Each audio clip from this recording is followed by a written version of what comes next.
ulama ada merincikan setidak-tidaknya ada 10 manfaat daripada qiyamul lail itu.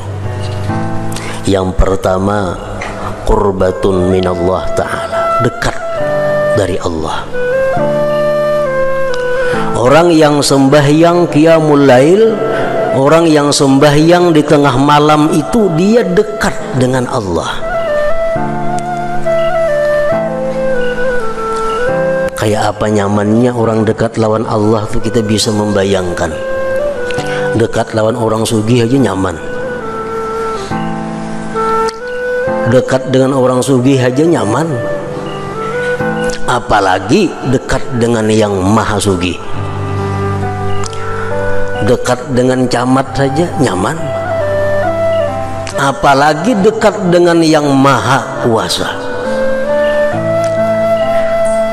Dekat dengan orang kuat merasa aman, merasa terlindungi, apalagi dekat dengan yang maha kuat.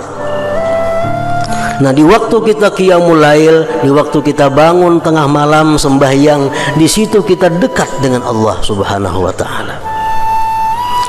Rasulullah bersabda, aqrabu ma yakunu rabb minal abdi fi jawfil lail, fa in istata'ta an takuna mimman yadhkurullah fi tilka as-sa'ah faqun, rawahu Tirmidzi. Paling dekat Allah daripada hambanya di tengah malam. Jika engkau mampu bahwa engkau termasuk orang yang berzikir pada tengah malam itu, maka lakukanlah olehmu.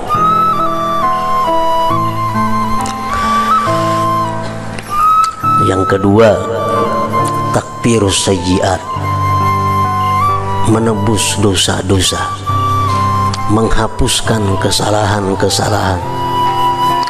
Dengan 2 rakaat sembahyang di tengah malam, tidak sedikit dosa-dosa kita yang dihapuskan Allah Subhanahu wa ta'ala. Yang ketiga, manhatun anil ismi, menjaga diri daripada dosa. Orang yang istiqamah qiyamul lail, dia jauh dari dosa, terpelihara daripada dosa, semacam jadi perisai dirinya daripada perbuatan-perbuatan yang maksiat. Rasulullah SAW bersabda, alaikum biqiyamil lail fa innahu da'bu salihin qablakum wa qurbatun ila rabbikum wa maghfiratun lis-sayyi'at wa manhatun anil ithmi wa matradatun lidda'i anil jasad. Ujar Nabi kita, lazimi qiyamul lail, lazimi artinya gawi terus menerus, karena itu adalah kebiasaan orang-orang saleh yang dahulu, dan itu merupakan pendekatan kepada Tuhan dan penebus daripada segala macam kesalahan dan dosa. Yang keempat, matradatun lidda anil jasad. Qiyamul lail itu berfungsi, berguna juga untuk menolak penyakit. Penyakit apa? Allah yang mengetahui. Yang jelas, orang yang qiyamul lail itu akan terhindar dari penyakit-penyakit yang mengganggu ibadahnya kepada Allah. Misalnya penyakit lali. Orang yang qiyamul lail akan terpelihara daripada lali. Makan ganjang akal kadeda, makan 3 piring habis, makamih kada bepada. Kalau qiyamul lail itu lazim, istiqamah, terhindar dari penyakit itu. Yang kelima, syaraful mukmin, kemuliaan orang mukmin. Orang mukmin itu punya kemuliaan, letaknya di qiyamul lail.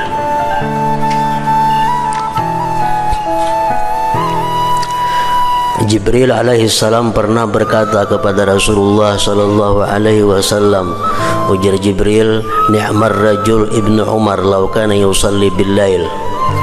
Wahai Muhammad, bahwa paling baik orang itu adalah Ibnu Umar, andai kata dia sembahyang di tengah malam. Nabi kabarkan kepada Ibnu Umar berita Jibril tadi. Sejak itu Ibnu Umar tidak pernah lagi meninggalkan qiyamul lail. Syaraful mukmin. Yang ketujuh, matradatun lil jin, menolak bagi jin. Kada mau bahantu rumah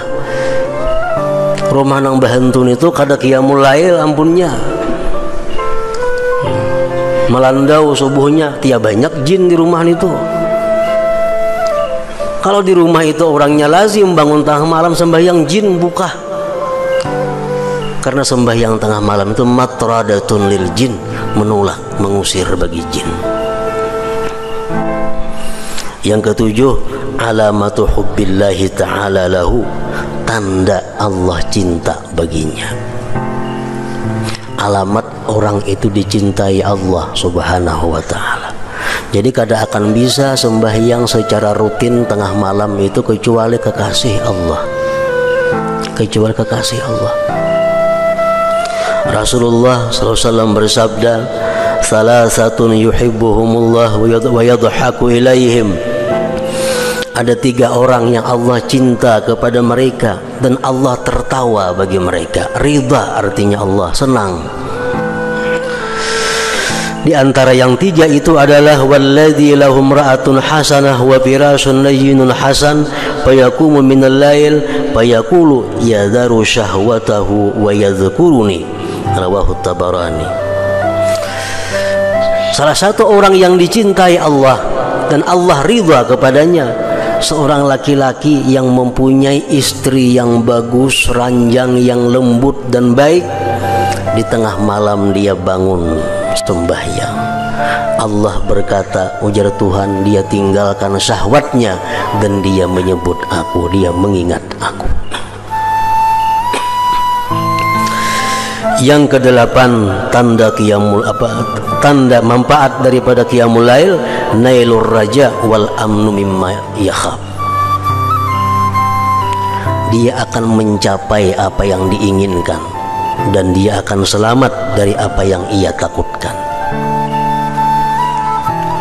Rasulullah SAW bersabda, Inna Allah la yadhaku ila rajulin qama fi lailatin baridah min firashihi wa lihafihi wa lizarihi fatawadda'a thumma qama ila as-salah fayaqulu Allah azza wa jalla malaikatihi ma hamala abdi hadha ala ma sana fayaqulun rabbana raja'a ma indak wa syafaqatan mimma indak fayaqul fa inni qad a'taituhu ma raja' wa amantuhu mimma yakhaf. Rawahu Ahmad. Allah tertawa, Tuhan tertawa, artinya senang. Allah sangat senang kepada laki-laki yang bangun di tengah malam yang dingin dari hamparannya, dari selimutnya. Dia berwudu, sembahyang. Allah berfirman kepada malaikatnya, apa yang mendorong dia bisa demikian itu? Jadi Tuhan malaikat, wahai malaikat, kenapa inya itu bisa kayak itu? Hari dingin, selimut kanda, bangun. Ujar malaikat, wahai Tuhan, inya tuh mengharap yang di sisi Engkau dan takutan azab Engkau. Allah berkata, aku akan berikan apa yang dia cita-citakan dan aku amankan dia dari apa yang dia takutkan. Nah, ini faidahnya qiyamul lail. Yang ke-9, nailu thawabil akbar la ya'lamuhu illallah. Orang yang sembahyang tengah malam itu dapat pahala yang sangat besar yang tidak bisa tahu hitungannya kecuali Allah. Seapa besarnya pahala orang sembahyang 2 rakaat di tengah malam itu? Rasulullah bersabda, salatun fi masjidi hadza tu'dalu bi 10,000 salah. Sembahyang di masjidku, jar Nabi Nabawi, tu'dalu bi 10,000 salatin, disamakan dengan 10.000 sembahyang. Sembahyang di Masjid Nabawi sama dengan 10.000 di masjid lain. Wa salatun fil Masjidil Haram tu'dalu bi 100,000 salat. Sembahyang di Masjidil Haram disamakan dengan 100.000 sembahyang di tempat lain. wassalatu bi ardir ribat tu'dalu bi alfi salat. Sembahyang di bumi ribat, sembahyang di tempat perbatasan Islam kafir, menjaga negara Islam, orang-orang yang menjaga agar orang-orang kafir jangan masuk ke kampung kita. Sembahyang sembahyang di sana pahalanya sama dengan 2 juta kali sembahyang di tempat lain. Wa aksaru min zalika kullihi, dan yang lebih banyak dari yang demikian seluruhnya, ar-rak'atani yusallihimal abdu fi jawfil lail la yuridu bihima illa ma indallah azza wajal. Rawahu Ibnu Hibban. Lebih banyak daripada yang demikian itu sembahyang 2 rakaat di tengah malam semata-mata karena Allah azza wajalla. Lebih daripada sembahyang di Mekah, lebih daripada sembahyang di Madinah, lebih daripada sembahyang di tempat ribat. Orang yang sembahyang 2 rakaat tengah malam, amunnya sembahyang 2 rakaat tengah malam, andaknya di Masjidil Haram pulang makin harat lagi nih tuh. Yang ke-10, dukhulul jannah bighairi hisab, masuk surga tanpa dihisab. Rasulullah SAW bersabda, yuhsyarun nas bi sa'idin wahid yaumal qiyamah fayunadi munadin fayaqul ainal ladzina kanu atajaba junubuhum manil madaji fayaqumun wa hum qalil fayadkhuluna al jannata bighairi hisab summa yu'maru bi sa'irin nas ilal hisab. Rawahul Baihaqi. Manusia dihalau di halaman yang satu pada hari kiamat, itu padang mahsyar. Maka di situ ada berseru orang yang berseru, mana orang yang sembahyang di tengah malam? Bangkitlah. Maka bangkitlah mereka yang bangun di tengah malam. Mereka orangnya sedikit, maka mereka masuk surga tanpa dihisab. Dan sudah mereka selesai, kemudian disuruh manusia yang lainnya untuk dihisab Allah Subhanahu wa ta'ala. Masih banyak lagi faidah manfaat orang yang kawa, yang mampu istiqamah atau muwazabah qiyamul lail.